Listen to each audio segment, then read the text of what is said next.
Happy Three Kings. Happy Three Kings po. Yeah po yung greeting Pilipinas yan. Pero kento to Epiphany, how's the king? How's the talang lungari? Pero kayong Ebanghelyo, kayong Bible, edi magagamitan ng salitang ari. Yung how's the karela, mga biyasa, magi, pantas. At iting kaya katamong pigunaman. Nanuwaring tunay kabiyasnan. What is true wisdom? Keng tradisyon, santalang Melchor, Gaspar at Baltasar. Deni, mga biyasa lang tao, mag-aral. Baka na mo nga balong biyasa kapit. Matas ka grade. Biyasa ka, matas ka grade. O kaya, biyasa ka, itang may garal ka, may graduate ka. O tikang masters. O kaya tikang doctorate. Biyasa ka. Deni, pwedeng panibatan ng kabiyasnan, academically. Pero atin pa muna mga aliwang kabiyasnan, papalto ng Ebanghelyo. Muna, deng tunay biyasang tao, makasadya lang mangutang. They are ready to listen and to ask questions. Nung talagang biyasa ka, kakabut sasabi na sasabi. Mabiyasa kang mangutang at makiramdam kayong pakibat. Balata mo rin mong biyasa rin ang atilang pakibat ka rin hanggang putang. They have all the answers to many questions. Ali, kining Ebanghelyo, mangutang lang. Nuya ka rin, ing mibait ay ari. And they recognize that true knowledge, masaliksik. They do research. Mangutang lang. Mababiyasa lang, kayong pamakramdam da, kayong opinion da rin aluwan tao. Balo mong balo rin ang usadang magbiyasa-biyasa. Kabudla mo magsalita, pero, mangutang. Pero po tang mangutang ka, siyempre, you have to admit you don't know everything. Eta naman balo yan.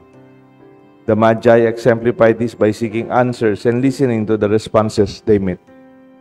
In contrast, King Herod, kabaligtaran ni Aring Herodes, he only consulted the inner circles, detang advisors namo. The high priests, the scholars and the teachers. Pero ila, sasabihan damo, nung namburin ang damdaman, kasi chula keng palasyo, makarayula keng kabilyan na rin tao.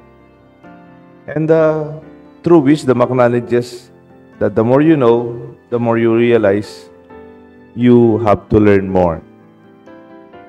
Mumuna, ing tunay biyasa, makasadyayang mangutang.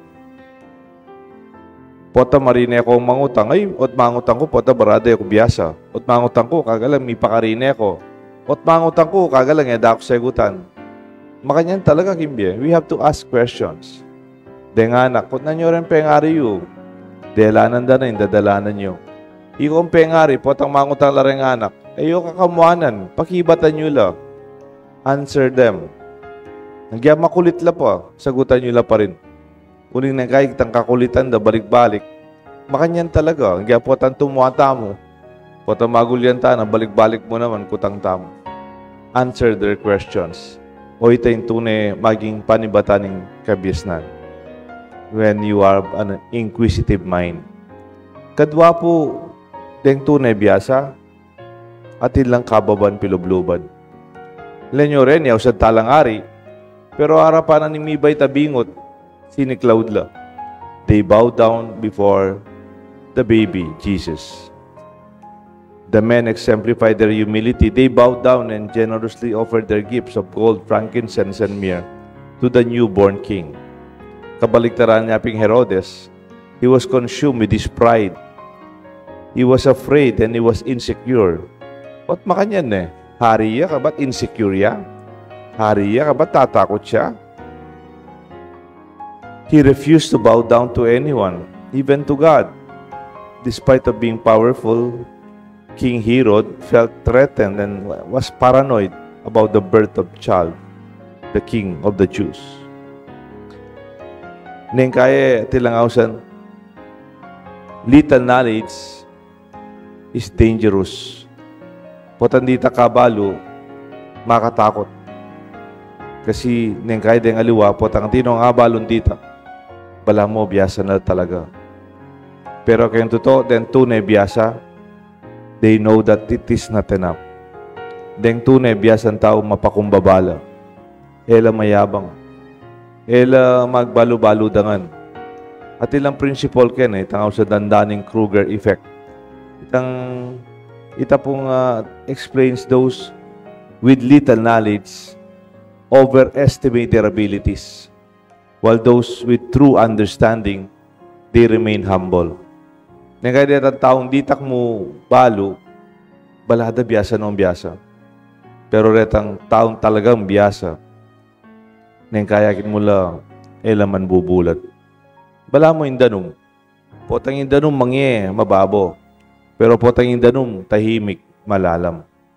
While Herod was ruled with fear, the Magi were filled with joy as they followed the star, and they were ready to worship the child. Their humility and generosity stand as an example for all of us. Ing tunay biyasang tao, mapakumbabaya at makasadyayang midawon. Be wise, be humble. Be wise, be generous. Katlo po, true wisdom seeks guidance.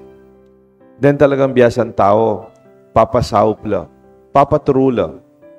Neng kay ating taong ebisang pasaup, ano katasalog, oita, lalo lang magkamali. Elabisang mangutang, oita, lalo lang miparoro. Pero din talagang biyasa, mangutang lapa, bayo lang magdesisyon. Bayula gawa. At ikutang kayo niya po. Ngano kaya pamiparapareho da rin Sabihan ko po Deng Lakers, LA Lakers, Los Angeles Lakers. Deng Chicago Bulls. Roger Federer. Mag-tennis na po rin. Rafael Nadal. Novak Djokovic. Michael Jordan, kilala niya po. Manny Pacquiao. Orat ang favorite kong basketball team. Golden Warriors. Nano kaya ang pamiparapareho da rin O kaya, yabe tayo pa po itang maging Olympics champion keng gymnastics. Carlos Yulo. Nano kaya ang pamiparapareho da rin yung binanggit ko? O ni po, biyasa langan. They are champions. They are outstanding in their own field with their greatness. Biyasa langan po, Denny. Pinaka. Karas kayong basketball, karas kayong boxing, karas kayong tennis, karas kayong gymnastics. Biyasa langan po, Denny. Peka, biyasa lang. Pero baloy po, maging na matagumpe. At iba pong pamiparapareho, other than champion lang, peka, biyasa lang. O hindi pa po. At ilangan pong coach. Ating tuturo karela. Kunyari mo, ang Lakers, Pat Riley, keng Chicago Bulls, Phil Jackson, Roger Federer, Peter Carter,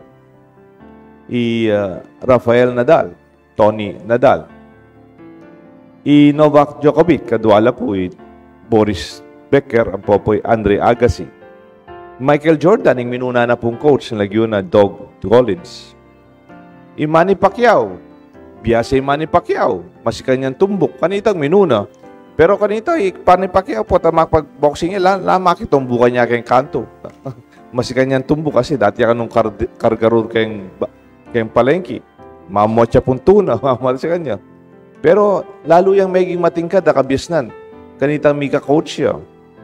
Laguna, Freddie Roach. Nepo. Ita kayang kabyastan, uling pepaturuya, lalo yung maging matagumpe. Deta pong Golden State Warriors, yung karelang coach, Steve Kerr. Kapilido kaya pa mo. Pero nung lalo niya po, di hanggang biyasang areni, at ingan tuturo karela. Kaya kayo po, kaya katam kaya, nino yung pakiramdaman tamo. Nino yung tuturo kaya katamo? Who is guiding us? Who is directing us?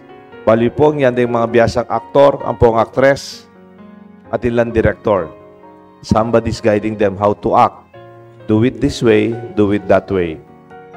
Similarly, the wise men in the gospel, sought guidance from the star. They were considered wise and learned, yes, yet they looked up to the star to be guided to reach Jesus and Mary. They listened to the angel's warning to take a different route, showing humility and openness to correction. Nyata kasi mumuna dinalanla kang Haring Herodes. May pasubula ka rin. Bakit? Siyempre, ang giyambiyasa la rin, ang giyambiyasa ka, magkamali ka naman. Tanda ng tayo. Ang giyambiyasa ka, magkamali ta naman. Panamdam ko po, mali ang gawa da rin at lungari. Yan tang may utang lang kang Herodes. Bakit? Tem naisipan, o tem lapitan ng mayor, kabat ko na mo. Nino po yung susunod na mayor kaya niya mo? Siyempre, medyo ma-agitate yun. Nino po yung susunod na presidenteng mamalit kaya nga mo? Siyempre, may agitate yun. Anyapin po yung makalunos kayo, di ba? Tintamo nga sa Niños Inocentes. Kaya kayong secure ng Herodes, pantunan na itang anak. Sabi nung, magbalik ko ka na ako na eh. Tulduyan, no ka rin niya, samban kaya naman. Ali, papaten eh. Uling nga naikit Jesus, papaten na larenggang anak. Alalaking mibait, alos kasing edad ng Jesus. That was the mistake of the three kings. Pwedeng mangutang, pero pilinan mo rin kukutnan mo. O takinan mo, reta mo namang kalupa mong Eusto gagawa ng popang Eusto panlalawe. Kutnan mo, retang malugod kaya ka. Pwedeng din kainakan, mangutang lo. Kareng kaklase to. Siyempre, sabihan damo kaya, kahit ang balo da rin kaklase mo. Pero mengutang ka, kareng pengari mo. Kareng bapa mo. Kareng malugod kaya ka. Kareng teacher mo. Kareng makatuwa. Kaya pisambad. Kaya kami paboren. Be guided. Seek advice. Summarize tayo po. True knowledge. Ask questions. True wisdom is humble. And be wise, be advised, and be guided. Iti po rin kaya tang may pabalita. Sana kalupad na rin at lunghari, lalo tang maging piyasa. Mit mong pamanyaliksik kayong katutuan, kababan, pilubluban, makasadyang dumake nung nanong atinta mo. At katatawlian, makasadyatang paturo, paggabi. Iti po yung may pabalita, iti po yung kaya pagselebran, kayong may pabalita, kilagyo ng ipamparinganak, panimbalan ng Espiritu. Amen.